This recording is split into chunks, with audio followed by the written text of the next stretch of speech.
الحمد لله وكفى وسلام على عباده الذين اصطفى أما بعد فأعوذ بالله من الشيطان الرجيم بسم الله الرحمن الرحيم والله جعل لكم من بيوتكم سكنا۔ قرآن کریم کا ایک حصہ تلاوت کیا ہے۔ دعا ہے کہ اللہ تبارک و تعالی اس کا صحیح مفہوم بیان کرنے کی اور ہم سب کو اس پر عمل کرنے کی توفیق نصیب فرمائے۔ حضرت انس بن مالک رضی اللہ تعالیٰ عنہ فرماتے ہیں کہ حضور اکرم صلی اللہ علیہ وسلم جب رات کو بستر پر تشریف لاتے تو اس وقت ایک دعا پڑھا کرتے تھے۔ وہ دعا کیا ہے؟ حضرت انس بن مالک رضی اللہ تعالیٰ عنہ فرماتے ہیں کہ حضرت صلی اللہ علیہ وسلم بستر پر تشریف لانے کے بعد یوں فرماتے: الحمدللہ الذی اطعمنا وسقانا، تمام تعریفیں اس اللہ کے لیے ہیں جس نے ہمیں کھلایا پلایا، وکفانا وآوانا، اور وہ اللہ کی ذات ہمارے لیے کافی ہو گئی، ہر قسم کی نعمت دی اللہ نے، وآوانا، اور جس نے ہمیں ٹھکانہ دیا، گھر سکون کی جگہ۔ پھر اس کے بعد نبی فرماتے اس دعا کے اندر: فَكَمْ مِمَّن لَا كَافِيَ لَهُ وَلَا مُؤْوِيَ، کتنے ہی ایسے ہیں جن کو کفایت کرنے والا کوئی نہیں اور جن کو ٹھکانہ دینے والا بھی کوئی نہیں۔ حضرت صلی اللہ علیہ وسلم یہ دعا جب رات کو سونے کے لیے بستر پر تشریف لاتے اس وقت پڑھا کرتے تھے۔ کیسی عجیب دعا ہے! دن بھر انسان نے جو کھایا پیا، رات کو بستر پر آ کر کے اس کا شکر ادا کر رہا ہے۔ کیا کچھ کھایا، کیا کچھ پیا، ہم تو کھانے کے بعد بھول جاتے ہیں، ہمیں تو یاد بھی نہیں رہتا۔ جب یاد نہیں رہتا، یاد ہو تو انسان شکر بھی ادا کر سکتا ہے، یاد نہیں رہتا، بستر پر آنے کے بعد نبی کریم صلی اللہ علیہ وسلم کا معمول کہ دن بھر کے کھائے پیے پر اللہ کا شکر ادا کر رہے ہیں۔ اور اللہ رب العزت ان نعمتوں کے لیے ہمیں کافی ہو گئے، اس کے لیے بھی شکر ادا کر رہے ہیں۔ اور اللہ تعالیٰ نے ہم کو ٹھکانہ دے دیا کہ دن بھر کے تھک ہارنے کے بعد اب سکون حاصل کرنے کے لیے اپنے گھر کے اندر آرام سے بستر پر سوئیں گے۔ ان سب چیزوں پر اللہ کے نبی اللہ کی تعریف کرتے تھے اور آخر میں فرماتے تھے ایسے بھی لوگ ہیں جن کے لیے کوئی کافی ہونے والا نہیں اور جن کو کوئی ٹھکانہ دینے والا نہیں۔ یہ اللہ کی کیسی نعمتیں ہیں ہمارے لیے۔ میں نے قرآن کریم کی ایک آیت کا حصہ پڑھا ہے، یہ سورہ نحل کے اندر ہے، پارہ 14۔ اللہ فرماتے ہیں واللہ جعل لکم من بیوتکم سکنا، اللہ رب العزت ہی کی ذات ہے جس نے تمہارے گھروں سے تمہارے لیے سکون بنایا۔ سوال یہ ہے ہمارے پاس اللہ کی دی ہوئی یہ نعمت گھر موجود ہے، اس کے موجود ہونے کے بعد ہمارے گھر میں سکون ہے یا نہیں؟ سوال یہ ہے۔ آج ہماری محنت زمین حاصل کرنا اور اس پر بہترین قسم کا گھر بنانا اس حد تک ہے، اس کے لیے ہم بڑی محنت کر کے اور گوگل کا سہارا لیتے ہیں، اچھی اچھی پک نکالتے ہیں، ویڈیوز نکالتے ہیں، اس ڈیزائن کا بنانا ہے، اس میں یہ پتھر لگانا ہے، اس میں یہ ڈیکوریٹ کروانا ہے، اس میں یہ کرنا ہے، اس میں یہ کرنا ہے، لاکھوں کروڑوں روپے لگا دیتے ہیں، مگر سکون سے خالی ہے ہمارا گھر، سکون نہیں ہے۔ یہ اتنا پتھر ہم نے قیمتی لگایا. میں یہ نہیں کہہ رہا کہ حرام ہے، میں یہ نہیں کہہ رہا کہ منع ہے، اس کی طرف تو میں جا ہی نہیں رہا. میں اتنی بات کہہ رہا ہوں، ان دیواروں پر یہ اتنا مہنگا جو پتھر لگایا ہے، کیا آنے والا مہمان، ہمارا دوست، رشتے دار اس پتھر سے چپک کر کھڑا ہوگا یا اس پر بیٹھے گا؟ کیا کرے گا؟ یہ اتنا ڈیکوریٹ ہم نے کروایا، لائٹنگ کروائی لکڑیوں سے، فور سیلنگ، یہ وہ فلانا، یہ اے سی، یہ سپلٹ، یہ میں پھر کہہ رہا ہوں، میں یہ نہیں کہہ رہا کہ حرام ہے، نہ میں یہ کہہ رہا ہوں کہ منع ہے. یہ سب کچھ کروانے کے بعد بھی کیا مجھے سکون ہے میرے گھر کے اندر؟ سوال اتنا ہے. ہماری محنت جو ہے اس کا محور گھر بنانے کی حد تک ہے. ہماری سوچ کیا ہوتی ہے؟ ایسا گھر بنا دو لوگ اس کی مثالیں دینے لگے، ایسا گھر بنا دو کسی کا ایسا گھر نہ ہو. اور جب ہمارے گھر کے نقشے کو دیکھ کر کوئی دوسرا کاپی کرتا ہے، اوہو، ایسا لگتا ہے ہوا بھر گئی ہمارے اندر، ہم پھولے نہیں سماتے، اپنے آپ کو بڑا کامیاب ترین انسان سمجھتے ہیں، مگر اسی گھر کے اندر ایک رات سکون سے سونے کو نہیں ملتی. اسی گھر کے اندر اپنے بیوی بچوں کے ساتھ، بہن بھائیوں کے ساتھ، ماں باپ کے ساتھ سکون سے رہنے کو نہیں ملتا. کیا وجہ ہے؟ ہم نے اپنے گھروں کو دنیاوی اعتبار سے خوبصورت بنا دیا، بڑا اچھا بنا دیا، مزین کر دیا، مگر اس گھر کو ہم نے روحانیت سے خالی کر دیا. پیسہ لگایا مگر اپنے بدن سے اس گھر پر محنت نہیں کی. میں یہ نہیں کہتا بلاک اٹھانا شروع کر دو، بجری اٹھانا شروع کر دو، سیمنٹ اٹھانا شروع کر دو، کوچی لے کر کے کلر کرنا شروع کر دو، یہ نہیں کہہ رہا. ہمارے گھروں میں روحانیت ہی ختم ہو گئی. پہلی روحانیت کی چیز کیا ہے؟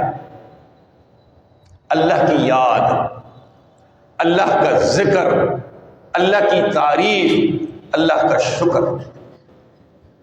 اتنا اچھا گھر اللہ نے دیا، بنوا دیا، پیسہ دیا، سب کچھ دیا، کیا میں نے اس کے اوپر اللہ کا شکر ادا کیا؟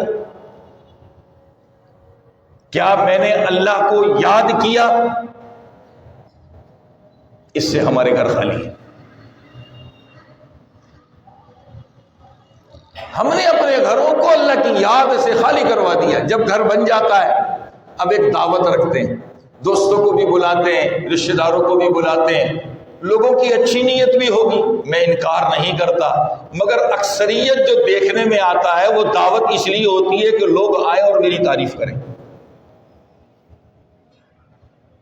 ناراض مت ہونا، میں بات تھوڑی سی کھلی کرتا ہوں، میں اس لیے لوگوں کو برا بھی لگتا ہوں.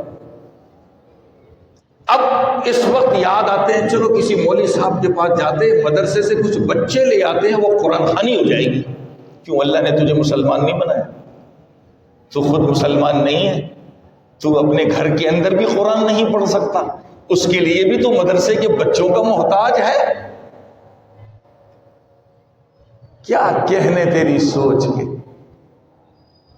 چلو بچے آ بھی گئے تو بھائی ان کے ساتھ بیٹھ کر کے کچھ 2 آیتیں میں بھی پڑھ لوں، کچھ ایک آدھ سپارہ میں بھی پڑھ لوں. میں کیا کرتا ہوں کہ موبائل لیا، ادھر مووی بنائی، ادھر تصویر بنائی، ادھر مووی بنائی، ادھر تصویر بنائی. بچے پڑوس میں بیٹھ کے قرآن پڑھ رہے ہیں اور میں ادھر موبائل پہ اتنا مصروف ہوں کہ میرے کنٹینر پھنسے ہوئے. آج کل بھی پھنسے ہوئے نا، لوگوں کے بیچارے بڑے پریشان. پریشانی میں اللہ یاد نہیں آ رہا، پریشانی میں حکومتوں کو گالیاں دے رہے ہیں. اس سے پریشانیاں حل نہیں ہوتی، اللہ کو یاد کرنے سے پریشانیاں حل ہوتی ہیں. ہم نے کوئی اور راستہ اختیار کر لیا، گالیوں پہ گالیاں دے رہے، گالیوں پہ گالیاں دے رہے، مگر اللہ کے حضور میرے ہاتھ نہیں اٹھتے. اللہ اس لیے پریشان ہوں، اس لیے پریشان ہوں، اس لیے پریشان ہوں، اس لیے پریشان ہوں، اس کو حل کر دے. حل کرنے والا تو ہی ہے، تیرے علاوہ کون ہے؟ اب یہ ہمارا حال ہے. ادھر بچے قرآن پڑھ رہے ہیں اور ادھر میں موبائل لے کر ویڈیو بنا رہا ہوں، تصویریں بنا رہا ہوں. اسٹیٹس میں رکھوں گا نا، لوگ کہیں گے اچھا یہ بھی ہوا تھا، قرآن حل بھی کروائی تھی. ورنہ لوگوں کی باتیں سننے، ارے تو نے قرآن حل نہیں کروائی. انا للہ و انا الیہ راجعون۔ اللہ کے نبی کیا فرماتے ہیں، غور سے سنیے۔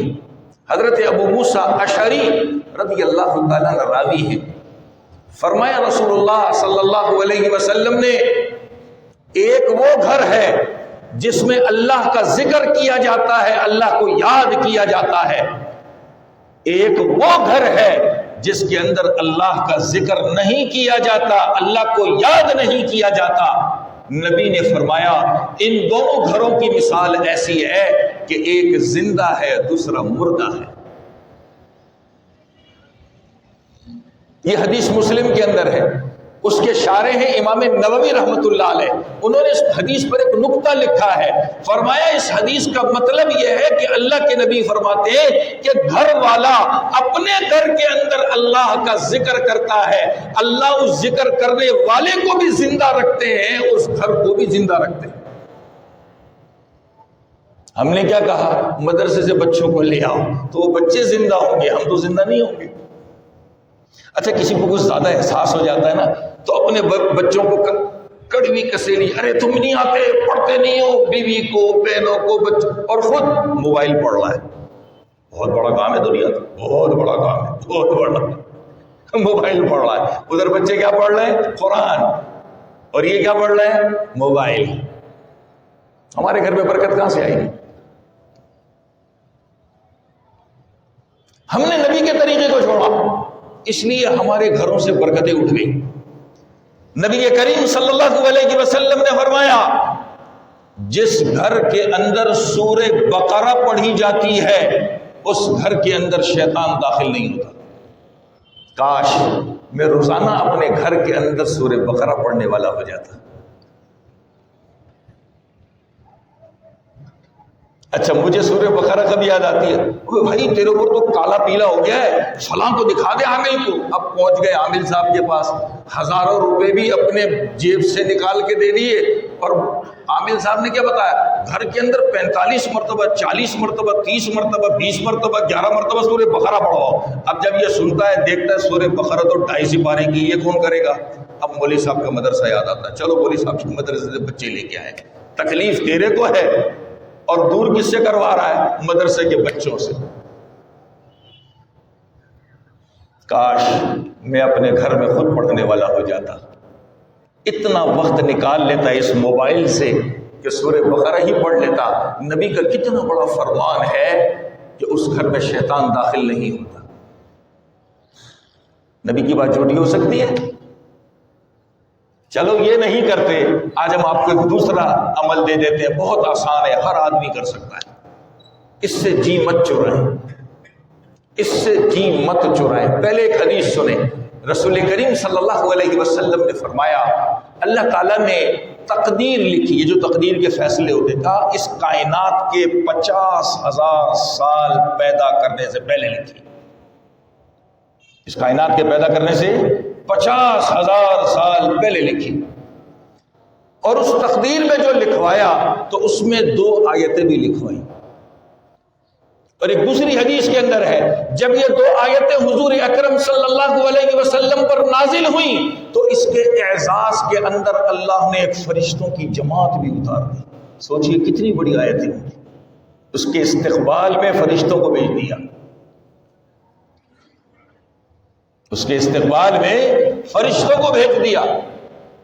اب وہ حدیث سنیے جو میں سنانے جا رہا ہوں۔ حضرت عبداللہ بن مسعود رضی اللہ تعالیٰ عنہ راوی ہے، فرماتے ہیں کہ رسول کریم صلی اللہ علیہ وسلم نے فرمایا جس گھر کے اندر سورہ بقرہ کی آخری آیتیں پڑھی جاتی ہے اس گھر میں شیطان نہیں آتا۔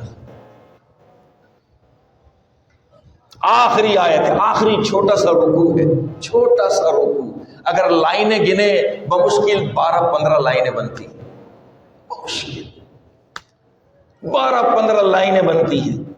ارے اسی موبائل کے اندر اس کی پک بنا کے رکھ لو، گھر میں داخل ہوئے یاد آیا فوراً اس کو کھول کے پڑھ لیا، کتنا آسان کام ہے۔ جہاں ہم بیٹھ کے گیم کھیل لیں، ادھر ادھر کی اللے تللے مار رہے ہیں تو کم از کم اسی کو پڑھ لیں بیٹھ کر کے، کتنا ثواب ملے گا، میرے گھر میں کتنی رحمتیں آئیں گی، میرے گھر سے شیطان کتنے دور ہو۔ گھر میں رحمت اور سکون آتا ہے اللہ کی یاد سے، اپنے گھر کے اندر کچھ نہ کچھ پڑھنے کا اہتمام بنائیں۔ اللہ کے نبی جب رات کو سونے کے لیے آتے تو آپ یہ تسبیح پڑھا کرتے تھے، سبحان اللہ، الحمدللہ، اللہ اکبر، جو نماز کے بعد پڑھتے ہیں اسی تعداد کے ساتھ۔ اگر اس کے ساتھ نہیں پڑھ سکتے، ایک اور حدیث ہے اس میں نبی نے فرمایا 10 مرتبہ پڑھ لو۔ یہ بھی نہیں کر سکتے، سبحان اللہ 10، الحمدللہ 10، اللہ اکبر 10، کتنے منٹ لگیں گے؟ غالباً 1-1.5 منٹ بھی نہیں لگے گا، 1-1.5 منٹ بھی نہیں لگے گا، گھر میں سکون آ جائے گا۔ اللہ کی یاد، اللہ کا ذکر گھر میں ہونا چاہیے۔ دوسری چیز جس سے ہمارے گھر میں سکون آتا ہے وہ ہے نوافل کا اہتمام۔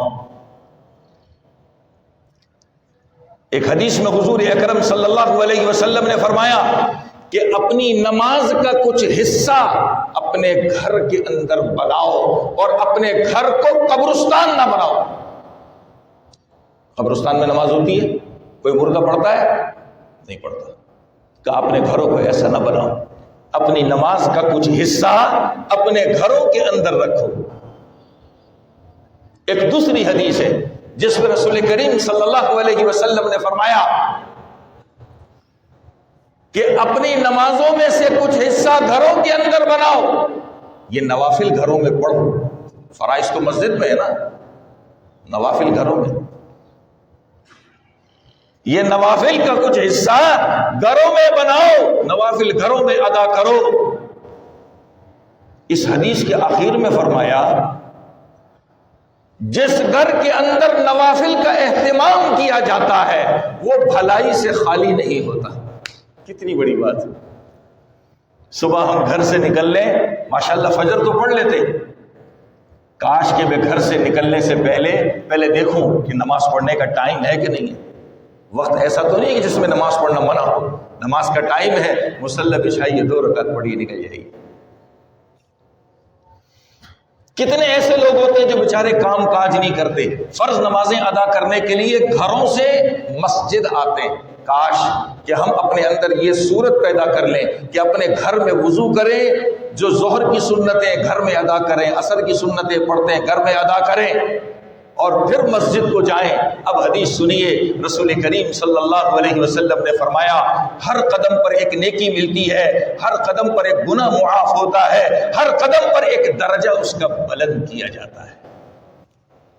میری سوچ کیا ہے، جب تک مسجد کا پانی گراؤں گا نہیں تو میرا وضو نہیں ہوگا، اور جب تک مسجد کے اندر سنتیں نہیں پڑھوں گا تو میری نماز نہیں ہوگی، تو گھر کدھر گیا؟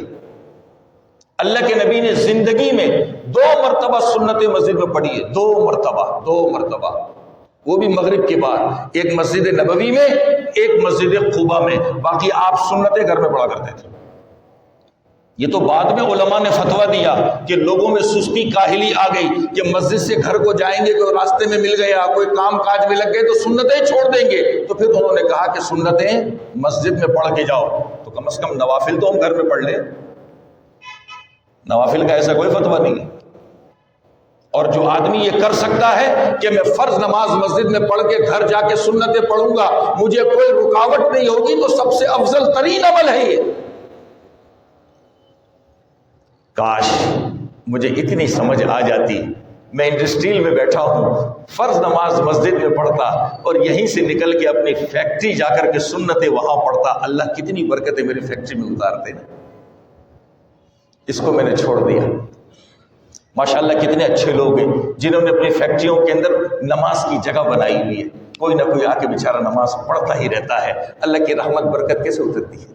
کاش ہم اپنے گھر کے اندر نماز کی جگہ بنا لیتے۔ آج مجھے گوگل سے اتنی فرصت نہیں ملتی، میں نقشہ نکالتا ہوں، یہ گھر بنانا ہے، ایسا کمرہ بنانا ہے، ایسا ڈرائنگ روم بنانا ہے، ایسا یہ بنانا ہے، ایسا یہ بنانا ہے۔ کاش کہ اس گوگل سے میں یہ بھی حاصل کر لیتا کہ اپنے گھر کے اندر ایک ایسا کمرہ بناتا جس میں ہم لوگ نماز پڑھ رہے۔ اتنی میری سوچ آ جاتی۔ آج جہاں مسجد جمعہ ہے مدینہ منورہ کے اندر، یہ روڈ کے کنارے ہیں، اس کے ساتھ 2 روڈ چل لیں، یہ روڈ کراس کر کے سامنے آج ایک مدرسہ بنا ہوا ہے۔ نبی کے زمانے میں اس کو عوالی کہتے تھے۔ حضرت فاروق اعظم رضی اللہ تعالیٰ عنہ کی رہائش پہلے یہاں تھی، اور آپ کے پڑوسی حضرت اتبان ابن مالک رضی اللہ تعالیٰ عنہ آنکھوں سے معذور تھے بیچارے، اتنی دور. آج اگر دیکھیں تو 3-4 کلومیٹر بن جاتا ہے یہ مسجد نبوی تک. یہاں سے چل کر کے صبح مسجد نبوی آتے، پھر رات کو گھر جاتے تھے. ہم تو ہمارے گھر کے پڑوس میں مسجد ہوتی ہے، خدا کی قسم نماز پڑھنے نہیں جا سکتے. اتبان ابن مالک رضی اللہ تعالیٰ نے گھر بنایا، اللہ کے نبی کے حضور حاضر ہوئے، فرمایا یا رسول اللہ صلی اللہ علیہ وسلم، میری ایک تمنا ہے، میں اپنے گھر کے اندر ایک چھوٹی سی نماز کی جگہ بنانا چاہتا ہوں، اس کا افتتاح آپ آ کر کے کریں. کہا اچھا، جب صبح سورج طلوع ہو تو ہم اس کے بعد آپ کے گھر پہ آئیں گے. سورج طلوع ہوا، اللہ کے نبی نے چند صحابہ کو ساتھ لیا اور حضرت اتبان ابن مالک رضی اللہ تعالیٰ عنہ کے گھر تشریف لے گئے. پوچھا اتبان بتا کون سی جگہ کا افتتاح کروں، کہاں پڑھوں نماز؟ فرمایا یا رسول اللہ یہ میں نے جگہ بنائی ہے. اللہ کے نبی نے وہاں پر نماز ادا کی، اس کا افتتاح کیا. ہے ہمارے گھر میں ایسی جگہ؟ خدا کی قسم آج اپنے گھر میں قرآن کریم کا نسخہ بھی برداشت نہیں کرتے. جاؤ مسجد کے مقدس خوراک کے ڈبے میں رکھ دو. انا للہ و انا الیہ راجعون. اتنے بیزار ہو گئے ہم لوگ. بڑی بڑی اسکرینیں لگ سکتی ہیں، LCDیاں لگ سکتی ہیں، بچوں کے لیے گیم کی ساری چیزیں لگ سکتی ہیں. خدا کی قسم میرے گھر میں قرآن کا ایک نسخہ وہ مجھے برداشت نہیں. کیسے ظالم لوگ ہیں نا ہم لوگ. مولوی صاحب تعویذ دے دو، کیا ہو گیا، گھر میں یہ ہوتا ہے، گھر میں وہ ہوتا ہے. تو بھائی گھر میں یہ شیطان میں خود جمع کر رہا ہوں. ادھر نبی کیا فرما رہے، یہ گھر میں نماز کا پڑھنا یہ اس کے لیے خیر کا باعث ہے، یہ اس کے لیے خیر کا باعث ہے. آج میں نے اپنے گھروں سے نوافل کو ہی نکال دی، نماز ہی نکال دی. زیادہ کسی کو کچھ یاد آتا ہے ڈنڈا اٹھا لیتا ہے، کبھی بیوی پہ برسا دے گا، کبھی بچوں پہ. نماز نہیں پڑھتے ہو بھائی، تو خود پڑھ کے دکھائے گا، تیرے بچے تیرے کہے بغیر خود بخود پڑھنا شروع کر دیں گے. جب تو گھر میں نماز نہیں پڑھے گا تو تیرے بچے کس سے سیکھیں گے؟ آج محلوں کی مساجد کے اندر ناراض مت ہونا، میں بات تھوڑی سی کھلی کرتا ہوں. یہ ہمارے بڑے بزرگ ہوتے ہیں 3 بجے 4 بجے رات کو نیند تو آتی نہیں ہے، بڑھاپا آ گیا ہے، اب مؤذن صاحب کو تنگ کریں گے. مؤذن صاحب گیٹ کھولو. کیا جی تہجد پڑھنی تو گھر میں کیوں نہیں پڑھتے؟ زیادہ ثواب تو گھر میں پڑھنے پڑ. نبی نے تو کبھی مسجد میں تہجد نہیں پڑھی، گھر میں پڑھتے تھے. محلوں کی مسجد میں یہ آفت ہے، وہاں امام کی خیر نہیں، مؤذنوں کی خیر نہیں، خادموں کی خیر نہیں. رات کو 4 بجے اٹھ کے آ جائیں گے، دروازہ بجائیں گے. رات کو آج کل تو دیر سے نماز ہے، 5 بجے آ رہا ہے تو 5:30 تہجد مسجد میں پڑھنے کے. تہجد مسجد ہی میں ہوتی ہے، گھر میں نہیں ہوگی. اپنے گھروں میں ادا کرو. ہمارے گھروں سے شیطان بھاگیں گے، برکتیں آئیں گی، رحمتیں آئیں گی. ہم نے جو گناہ کر کر کے اپنے گھروں کو اندھیروں سے بھر دیا ہے یہ ختم ہو جائے گا. صبح گھر کو ڈیوٹی پہ جا رہے ہیں، فیکٹری جا رہے ہیں، دکان جا رہے ہیں، 2 رکعت پڑھ کے جائیے. بیوی دیکھے گی، اس کو بھی تھوڑی حیا آ جائے گی، وہ بھی پڑھنا شروع کر دے گی. بچے اسکول چلے جاتے ہیں، مدرسے چلے جاتے ہیں. رات کو گھر میں آ گئے، آنے کے بعد گھر والوں کے ساتھ سلام دعا کی، وضو کیا، 2 رکعت پڑھ لیں. مشکل کام ہے. بیوی بچے اب تو دیکھیں گے سب فارغ ہو کے آ چکے ہوں گے، ٹیوشن سے بھی آ گئے ہوں گے، اسکول سے بھی آ گئے ہوں گے، گھر والوں نے کھانا وانا پکا لیا، سب فارغ آپ کے انتظار میں ہوں گے. آ کر پہلی 2 رکعت پڑھ لو. پہلی رکعت میں والعصر پڑھ لو، انا اعطینا پڑھ لو. مشکل کام ہے. چھوٹی چھوٹی صورتوں سے 2 رکعت کا پڑھنا مشکل کام ہے. دیکھو گھر میں برکتیں کیسے آتی ہیں، دیکھو گھر میں برکتیں کیسے آتی ہیں. ہم نے سب چیزوں سے گھر کو خالی کر دیا، کچھ نہیں رکھا. اللہ کہتے ہیں ہم نے تمہارے لیے گھروں کو بنایا سکون حاصل کرنے کے لیے. ہم نے خود سکون کو اپنے گھر سے نکال دیا. ہم نے سکون کو اپنے گھر سے خود نکال دیا ہے. کیا مشکل کام ہے یہ. بچوں کے سامنے کھڑے ہو جاؤ، 2 رکعت پڑھو، 2 رکعت. خدا کی قسم یہ بچے باپ کو کاپی کرتے ہیں، ماں کو کاپی کرتے ہیں. یہ آپ کے کہے بغیر پڑھنے والے بن جائیں گے. بہت سے اچھے لوگ بھی ہیں ماشاءاللہ، انہوں نے اپنے گھروں کے اندر قرآن کریم کی تلاوت کا، صلاۃ التسبیح کا، نوافل کا ایک معمول بنا کے رکھا ہے. گھر میں مرد بھی کرتے ہیں، خواتین بھی کرتی ہیں، سب کا اہتمام. مگر اکثریت اس سے خالی ہے. ہمارا گھر میں کیا معاملہ ہے؟ ہم آئے گھر کے اندر، اول تو داخل ہوتے ہیں ہمارے کان میں درد ہوتا ہے، گھر میں داخل ہوتے وقت بھی ہمارے کان میں درد ہوتا ہے۔ میری بات تو سمجھ گئے ہوں گے، اکثر دہراتا ہوں، موبائل کان پہ لگا ہوا، کہاں داخل ہو رہے ہیں؟ اپنے گھر میں، کان پہ آلہ لگایا ہوا، بہت درد ہو رہا ہے، کان میں بہت درد ہو رہا ہے، تکلیف ہو رہی ہے بہت، اس کا علاج موبائل کے اندر ہے۔ اور دروازہ بھی کس سے کھولیں گے؟ لات مار کر، ٹھوکر مار کر دروازہ کھولیں گے۔ بڑے خوش ہیں ہم، بڑے خوش ہیں، موبائل کان پہ لگا، گھر میں داخل ہو رہے ہیں، ادھر محترمہ انتظار میں ہمارے سرتاج آ رہے استقبال کرے، ادھر ہوں ہاں لگے پڑے، کسی کو گالیاں دے رہے، کسی کے ساتھ کیا کر رہے، کان پہ لگا ہوا ہے آلہ۔ ادھر بچے دیکھ رہے ہیں ہمارے ابا حضور تشریف لے آئے، ابا حضور کو فرصت ہی نہیں ہے کہ گھر میں داخل ہو کر کے کیا کرو؟ سلام کر لیں۔ گھر میں داخل ہو کر کے گھر والوں کو سلام کر دو۔ گھر میں داخل ہوتے وقت سلام کرنے سے اللہ تعالیٰ گھر میں برکتیں اتارتے ہیں۔ اللہ کیا اتارتے ہیں؟ برکتیں اتارتے ہیں۔ ہم باہر نکل کے بڑے بڑے سلوٹ مارتے ہیں لوگوں کو دیکھ کر، ان کی شکلیں دیکھ کے وہ بھی کرتے ہیں، ایسے نہیں کرتے۔ غریب کو سلام کرنا تو ہمیں تو بہت برا لگتا ہے، غریب شکلیں دیکھ دیکھ کر سلام کرتے ہیں۔ ارے یہ گھر میں اپنے ہیں، پرائے نہیں ہیں، یہ اپنے ہیں، یہ پرائے نہیں ہیں۔ ہم تو گھر میں داخل ہو رہے ہیں، کان میں درد ہے، موبائل لگے پڑے، فرصت ہی نہیں، جا کر صوفے پہ بیٹھ گئے، پلنگ پہ جو ہے ڈھیر ہو گئے، ایسے موبائل پہ لگے جیسے ساری دنیا لٹ گئی ہے اس کی۔ اب 10-15 منٹ کے بعد خیال آئے گا تو بیگم کو گالی دے گا، کھانا نہیں لگاتی، پانی نہیں دیتی، تم نے آ کے کہا ہے، تو نے آ کے سوال کیا ہے، تجھے موبائل سے فرصت ہو تو کسی سے بات کرے گا نا۔ اب گالیاں کیوں دے رہا ہے گھر والوں کو؟ جس کے گھر میں نوکر ہے وہ نوکروں کو گالیاں دے رہا ہے، نہیں تو بچوں کو گالیاں دے رہے۔ اب لڑکا لڑکی سب گالیوں کی زد میں گالیاں پڑ رہی ہیں۔ کیوں جی؟ پانی نہیں لائے، کھانا نہیں لائے، یہ نہیں کیا، وہ نہیں کیا۔ تو آپ نے حضرت آ کر کوئی آرڈر چھوڑا؟ سپریم کورٹ کے جج بن کے آپ نے کوئی آرڈر جاری کیا؟ آپ کو موبائل سے فرصت ہوگی تو آپ کسی سے بات کریں گے نا۔ ہم نے تو مسجد کو بھی، اپنی نماز کو بھی آلودہ کر دیا، موبائل والا بنا دیا۔ خدا کی قسم ایسا معلوم ہوتا ہے کسی میوزک سینٹر کے اندر ہم نماز پڑھ رہے ہیں آج کل، میوزک سینٹر کے اندر۔ ادھر نماز ہو رہی ہے، کوئی سورہ فاتحہ پڑھی جا رہی ہے، الحمد پڑھی جا رہی ہے، سورت پڑھی جا رہی ہے، تیات پڑھی جا رہی ہے، ادھر ہمارے یہ ہمیں اب مجھے سمجھ میں آتا ہے ماشاءاللہ ہمارے نمازی جو ہیں اتنے سمجھدار ہیں، انہوں نے پیکیجز کرائے ہوئے کہ ہمیں ہماری نماز کے دوران ہی ہماری نماز کی قبولیت کا میسج دے دیا جائے۔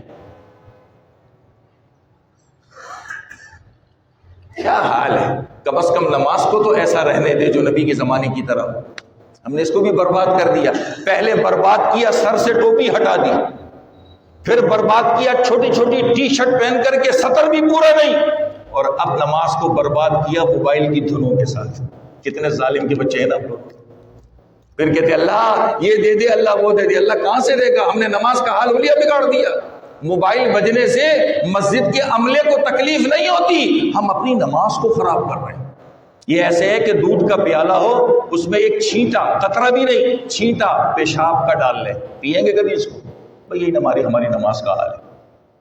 ارے اللہ کے بندو اتنا تو سوچو، کبھی ہم گھر میں نماز پڑھ رہے ہو، ہم نے ایک بچے کو دروازے پہ کھڑا کر دیا، میں نماز پڑھوں تو ہر تھوڑی دیر کے بعد دروازہ بجانا ٹک کر کے، یا کھڑکی بجانا ٹک کر کے، کبھی ایسا کرتے ہیں گھر میں؟ اور اگر ہو بھی جائے وہ بڑی مشکل سے ہم 2-4 رکعت پوری کر کے بچے کو گالیاں دینے شروع کرتے ہیں، دیکھتا نہیں ہے نماز پڑھا ہوں، دروازہ بجا رہا ہے، کھڑکی بجا رہا ہے۔ تو بھائی یہی مسجد میں سوچو کہ ہم یہاں موبائل بجا رہے ہیں، گھر میں دروازہ بج رہا ہے نا، بچہ بجاتا ہے، کتنا غصہ آتا ہے، یا تو موبائل میں خود بجا رہا ہوں، اپنی ذات پہ غصہ کیوں نہیں آتا؟ کیا فیشن بن گیا؟ شرم آنی چاہیے، ڈوب مرنا چاہیے۔ ہمارے کچھ نمازی بڑے چیتے ہیں، اپنے آپ کو بہت ہوشیار سمجھتے ہیں، ہم نے ٹون بڑی ہلکی کر لی ہے۔ وہ بھائی تیری اپنی نماز کا کیا ہوگا؟ میں نے وائبریٹ پہ کر لیا ہے، تو ادھر الحمدللہ پڑھ رہا ہے، پڑھتے پڑھتے پہنچا اہدنا الصراط المستقیم، موبائل وائبریٹ ہوا، ساری توجہ ختم، اب سوچتا ہے میں کیا پڑھ رہا تھا؟ یہ نماز کون خراب کر رہا ہے؟ موبائل ہی خراب کر رہا ہے نا۔ تو کیا فائدہ ایسی نماز پڑھنے کا؟ پھر نہ پڑھو، بیکار ہے۔ اس موبائل کے بعد مجھے اتنا پتہ نہیں چلتا کہ میں پڑھ کر کیا رہا تھا، میں نے کہاں چھوڑا، آگے مجھے کیا پڑھنا ہے، تو پھر اس نماز پڑھنے کا فائدہ کوئی نہیں، بیکار ہے، چھوڑ دو۔